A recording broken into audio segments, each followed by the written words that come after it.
16-ға 3-ті қосу керек. Бұл мысалды қалай шығарамыз?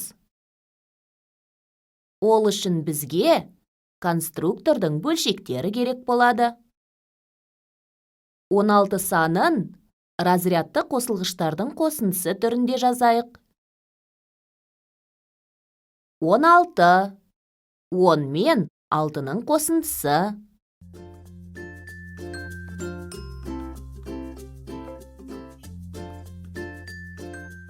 10 қосу 6.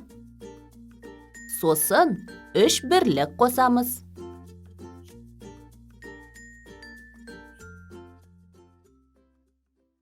Бірлікке бірлікті, ондыққа ондықты қосамыз. Енді кері есеп құрастырайық. 19-дан 3-ті азайтамыз. Бірліктен бірлікті азайтамыз. Ондықтан ондықты азайтамыз. 19-дан 16-ны азайтамыз.